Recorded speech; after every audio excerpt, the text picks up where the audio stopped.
Deputados, Sr. Ministro, queria referir-me em primeiro lugar a 3 das propostas que vão estar hoje aqui em votação.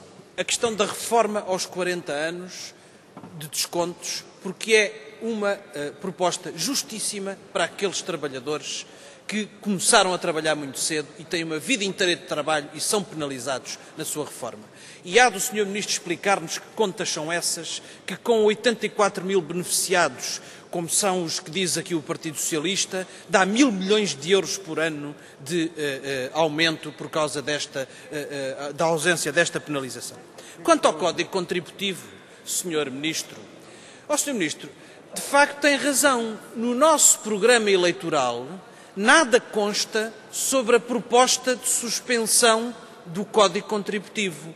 Mas se o Sr. Ministro verificar a ordem de trabalhos, não há nenhum projeto do PCP para propor a suspensão do Código Contributivo. Agora, o que nós não podemos ter no programa eleitoral é a resposta para todas as propostas que eventualmente as outras bancadas venham a assumir. E mais, a citação que fez está correta e vai ver como se vai refletir na votação. Porque nós vamos estar contra uma proposta que está em votação de abaixamento da taxa social única que um dos partidos neste debate está a fazer, precisamente cumprindo esse compromisso com o eleitorado, que ainda bem que o Sr. Ministro aqui leu. Agora, o Código Contributivo, esta mistificação que o PS faz, é totalmente inaceitável. Porque trata-se de um código para penalizar mais os trabalhadores e trabalhadores em setores específicos muito fragilizados. É um código que legaliza a precariedade. Legaliza a precariedade.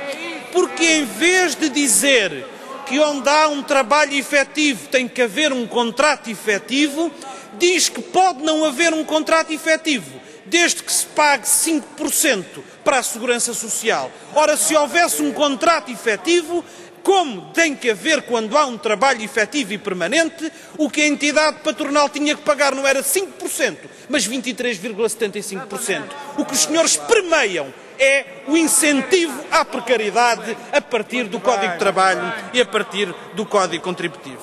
Quanto ao pagamento especial por conta, eu acho que há aqui um grande equívoco da parte do Governo.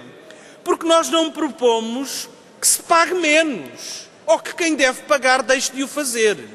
O que propomos é que só pague quem deve pagar e que o pague no tempo certo para pagar.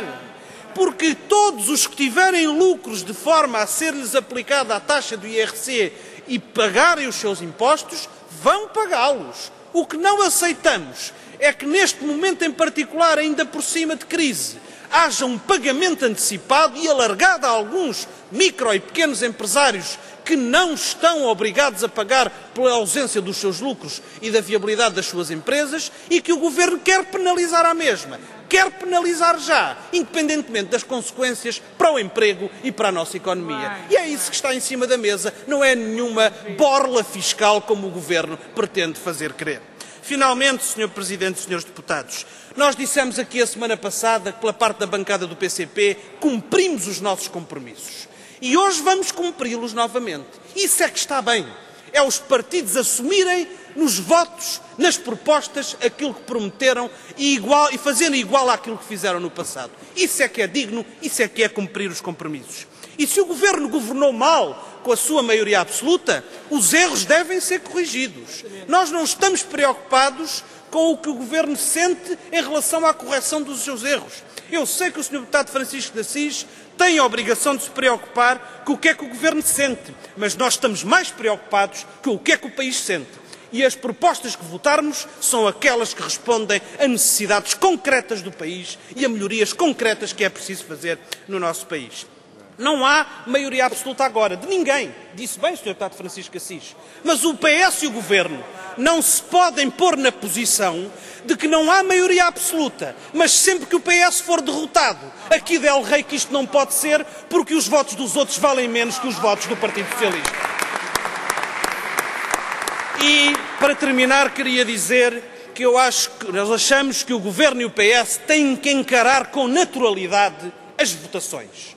O que vamos fazer aqui hoje, em relação a projetos de lei, são votações na generalidade. E é assim que elas têm que ser entendidas. E todos têm a obrigação, incluindo o Partido Socialista, de contribuir, vou terminar, Sr. Presidente, para que da especialidade e da votação final global saiam boas leis. Escuso ao Governo e o PS de vir dramatizar onde não há dramatização. Trata-se de uma votação na generalidade que deve ser assumida com frontalidade por todas as bancadas e com naturalidade por aqueles que perderem a votação. E o nosso compromisso é continuar a contribuir para que alguns dos mais graves problemas que o PS criou no seu governo anterior possam ser resolvidos a bem do país, a bem dos portugueses e do nosso desenvolvimento. Muito obrigado, Sr. Presidente.